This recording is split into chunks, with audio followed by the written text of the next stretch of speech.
Hello everyone, আপোনালোক সকলোকে পুনৰ স্বাগতম জনাইছো আমাৰ YouTube চেনেল সাধাৰণ জ্ঞানলৈ আৰু আজিৰ কোৱেশ্চন সমূহ হৈছে আজিৰ প্ৰথম কোৱেশ্চনটো হ'ব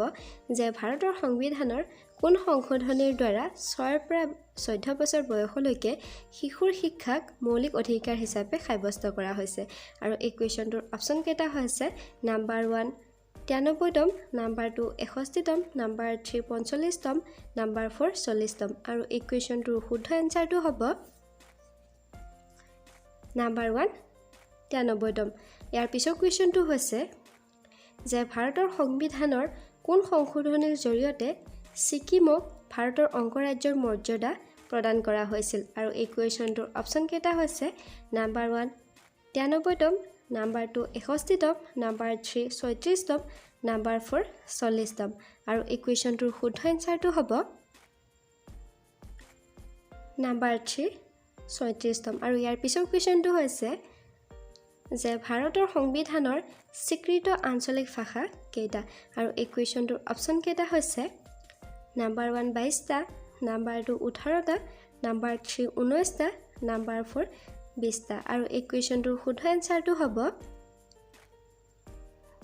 নাম্বাৰ 1 22টা আৰু ইয়াৰ পিছৰ কোৱেশ্চনটো হৈছে যে ভাৰতৰ স্থল নৌ বায়ু তথা অন্যান্য সেনা বাহিনীৰ মুৰব্বী কোন আৰু এই কোৱেশ্চনটোৰ অপচন কেইটা হৈছে নাম্বাৰ 1 সেনাধ্যক্ষ নাম্বাৰ 2 ৰাষ্ট্ৰপতি নাম্বাৰ 3 প্ৰধানমন্ত্ৰী নাম্বাৰ 4 ৰাজ্যপাল আৰু এই কোৱেশ্চনটোৰ শুদ্ধ এনসাৰটো হ'ব নাম্বাৰ 2 ৰাষ্ট্ৰপতি আৰু ইয়াৰ পিছৰ কোৱেশ্চনটো হৈছে যে ভাৰতৰ জৰুৰীকালীন অৱস্থা ঘোষণা কৰাৰ ক্ষমতা কাৰ হাতত আছে আৰু এই কোৱেশ্চনটোৰ অপচন কেইটা হৈছে নাম্বাৰ 1 প্ৰধানমন্ত্ৰী নাম্বাৰ 2 স্বৰাষ্ট্ৰ মন্ত্ৰী নাম্বাৰ 3 ৰাষ্ট্ৰপতি নাম্বাৰ 4 মুখ্যমন্ত্ৰী আৰু এই কোৱেশ্চনটোৰ শুদ্ধ এনসাৰটো হ'ব নাম্বাৰ 3 ৰাষ্ট্ৰপতি আৰু ইয়াৰ পিছৰ কোৱেশ্চনটো হ'ব যে ভাৰতৰ ৰাষ্ট্ৰপতি পদৰ প্ৰাৰ্থী হ'বলৈ নিম্নতম কিমান বছৰ বয়স হ'ব লাগে আৰু এই কোৱেশ্চনটোৰ অপচন কেইটা হৈছে নাম্বাৰ 1 36 বছৰ নাম্বাৰ 2 35 বছৰ নাম্বাৰ 3 40 বছৰ নাম্বাৰ 4 20 বছৰ আৰু এই কোৱেশ্চনটোৰ শুদ্ধ এনসাৰটো হ'ব নাম্বাৰ 2 35 বছৰ আৰু ইয়াৰ পিছৰ কোৱেশ্চনটো হৈছে যে ভাৰতৰ ৰাষ্ট্ৰপতিৰ কাৰ্যকাল কিমান বছৰ আৰু এই কোৱেশ্চনটোৰ অপচন কেইটা হৈছে নাম্বাৰ 1 5 বছৰ নাম্বাৰ 2 7 বছৰ নাম্বাৰ 3 6 বছৰ নাম্বাৰ 4 4 বছৰ আৰু এই কোৱেশ্চনটোৰ শুদ্ধ এনসাৰটো হ'ব নাম্বাৰ 1 5 বছৰ আৰু ইয়াৰ পিছৰ কোৱেশ্চনটো হৈছে